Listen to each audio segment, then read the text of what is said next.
Aminata Touré. Assalamu alaikum mbokk yi. Nanu tàccu sunu bopp. Nanu tàccu sunu bopp. La coalition Diomaye Président a su bouter hors du Sénégal le candidat de Macky Sall. Il ne faut jamais l'oublier. Si cela a pu se faire, c'est grâce à la bravoure, au sacrifice suprême de jeunes Sénégalais. Nous ne pourrons jamais les oublier. Monsieur le Président Bassirou Diomaye Faye, nous vous adressons toutes nos félicitations à l'occasion de ces 100 jours. Vous, votre Premier ministre Ousmane Sonko, l'ensemble de vos ministres, dont le brillant ministre de l'Éducation nationale ici présent, ainsi que vos directeurs généraux. Il n'y a pas pire aveugle que celui qui ne peut pas voir.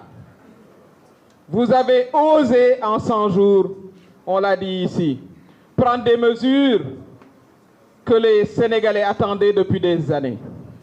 Dans un contexte de hausse des prix généralisée, l'inflation est généralisée.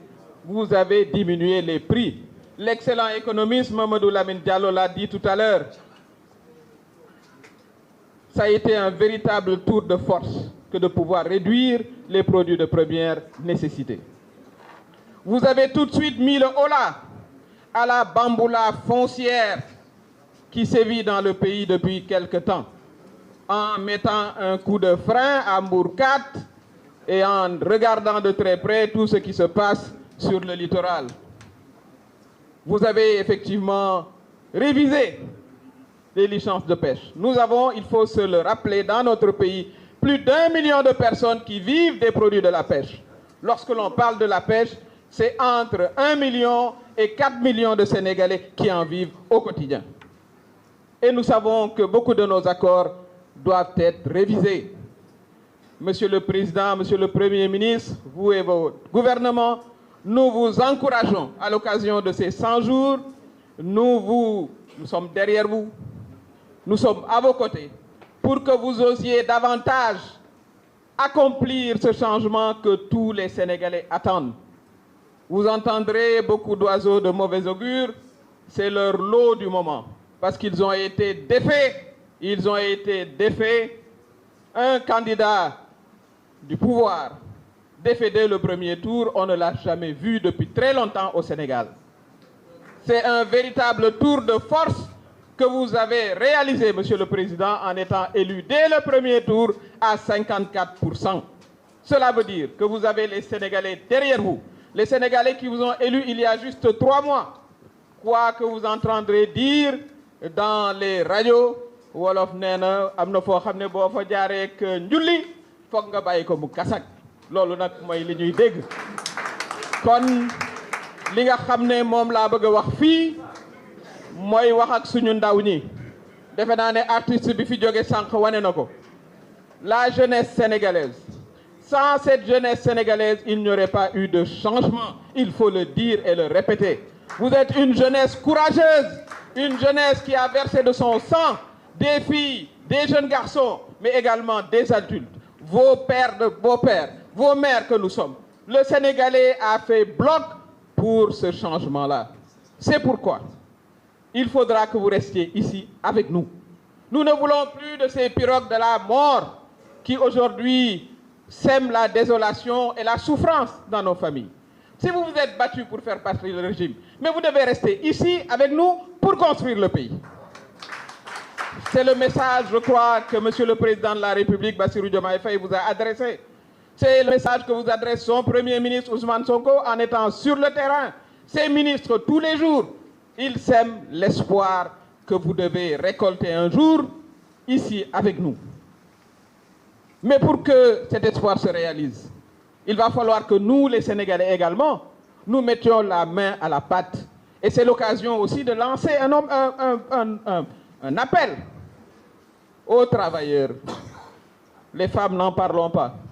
Defe naa ne jigéenu Sénégal seen njàmbarte kenn lam-lamewu ko boo duggee ci car rapide yi exemple boobu laay joxe di ko joxewaat bu 5 heures du matin jotee ñaari góor ñooy nekk ci car rapide bi muy chauffeur bi ak coxeur bi ña ca des ñëpp ay jigéen la ñuy doon ñii wàcc marché Castor ñii wàcc ca tefes ga bu ko defee bu 11 heures jotee ñu jël ci dépense yóbbu ko ci kër yi parce que nag jigéenu Sénégal loolu nu xam mooy jàppale seen borom kër jàppale seen njaboot kon bu fekkee ne da ngeen ànd ak seeni doom ba ñu réaliser le changement tey la ñu war a gën a yokk yaakaar bi ni ma ko waxee pour la jeunesse ndegga saalika pour les femmes sénégalaises dans la solidarité ñu bàyyi wax ju sew ji sunu biir doon benn ci biir groupement yi jiital liggéey ndax liggéey rek am solo jiital liggéey bàyyi wax ju sew ji bàyyi activité politicienne yi nga xam ne dina am ñoo xam ne ñii danañu bëgg a ñëw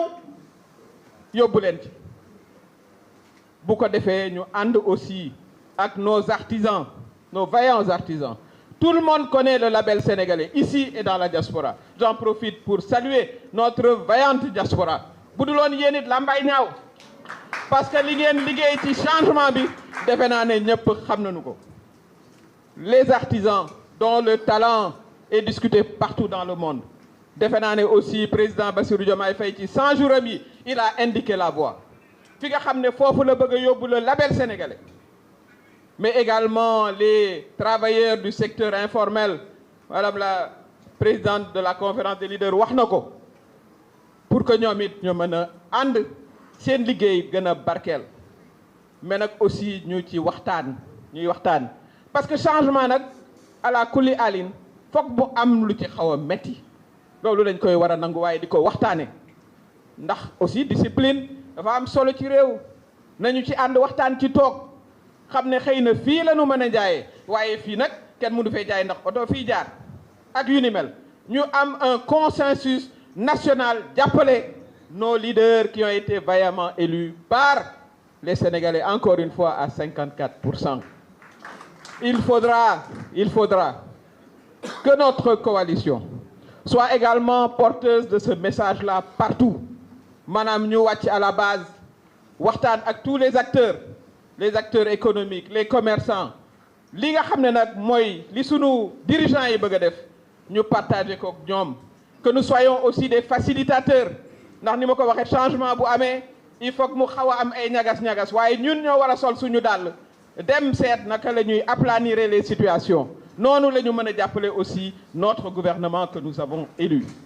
Et enfin saay waxul dëgg waaye yàq na xel kenn du bàyyi ay politiciens yoo xam ne dañ leen dóor ba ñu war a mat miku ñuy wax di wax rek man de en tant que politique xaw ba loolu fu nu waxee loo xam ne lii méngoowul ak chiffre méngoowul ak réalité danoo war a dem ci télé bi ak ci plateau yi weddi ko ba mu set wecc wax sénégalais yi ne lii mooy dëgg kooku sunu rôle la en tant que coalition pour que aussi vraiment la contre-propagande ne prospère pas parce que nag dañu nekk ci réew moo xam ne soxla yi bëri nañ voilà askan wi bëgg na changement bu gaaw kon bu fekkee ne nit ki day ñëw di surfer sur des souffrances que eux-mêmes aussi ont contribué à créer ñu toog rek kon du baax kon loolu it ci li nga xam ne mooy sunu contribution bëggoon nañ ko ci indi waaye nag surtout message de félicitation la en tant que membre de la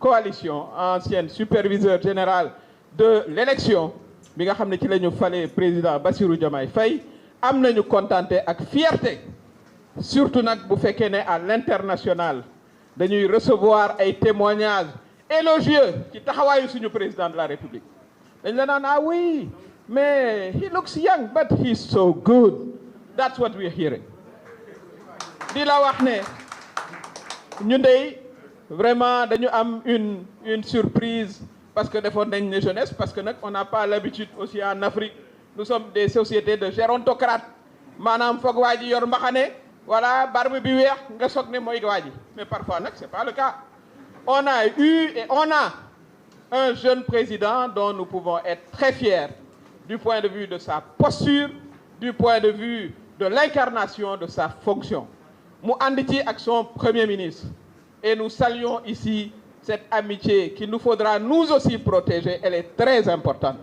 ñu fexe ba bant bale du jaar seen diggante ndax nag am na opposition boo xam ne son seul programme mooy nañu féewaloo loolu duñu ko permettre ñu nit ñu fexe ba symbiose am li nga xam ne noonu la ñu ànde woon te ñun ñi ñëpp kan fekkeewu ko ci ñu continuer ko ànd bu ko defee programme mu Sénégal am impact sur les populations Sénégal mën a dem kanam ñu nit suñu coalition incha allah ñuy ñaan mu ànd aussi question bi ñëwoon na ñu ànd législative gagner 80% des sièges et nous donner les moyens de gouverner le Sénégal dans le bon sens maa leen di gërëm